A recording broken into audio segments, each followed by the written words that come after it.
What role does terroir play in New Jersey cider's taste? Imagine biting into an apple and tasting the story of where it grew. That's what terroir is all about. It's how the land, the climate, and even the soil shape the flavor of the fruit. In New Jersey, this concept is alive and well in the cider scene. The state's climate and soil are key players in creating distinct flavors in the ciders made here. Early settlers knew that the right conditions for apple growing were right here in New Jersey. The weather helps apples develop just the right amount of sugar and acidity, which are essential for good cider. Different regions in the state have different soil types, and that influences how the apples grow and taste. For example, some areas have sandy soil, which can give apples a lighter, crisper flavor. Others have richer, clay-based soil that can add depth and richness to the apples. The varieties of apples grown also matter. Heritage apples like Harrison, Campfield, Povshan, and Granuwinkle have been used for generations. These apples have natural acidity and tannins that give ciders a complex, interesting taste.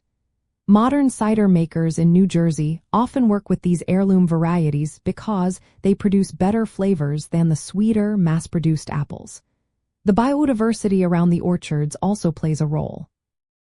Wildflowers, grasses, and native plants create a natural environment that influences the flavor of the apples.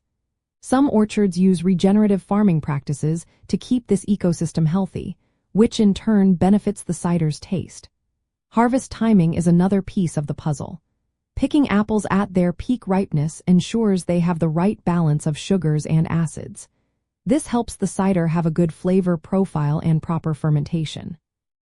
The fermentation process itself, including the yeast and local microflora, also reflects the terroir.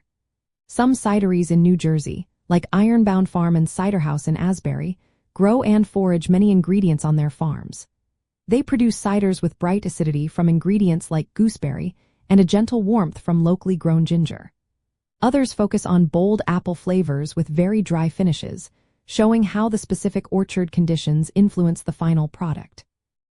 Melix, the largest apple grower in the state, has been cultivating apples for over 300 years. Their traditional methods and careful land stewardship help develop terroir that improves over time.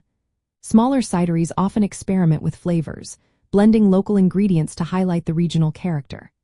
Historically, New Jersey's climate and soil made it a prime place for apple growing.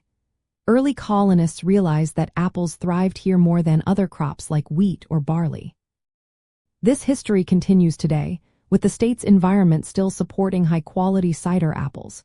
The proximity to ports in the past helped distribute New Jersey ciders, spreading the taste of the land far and wide.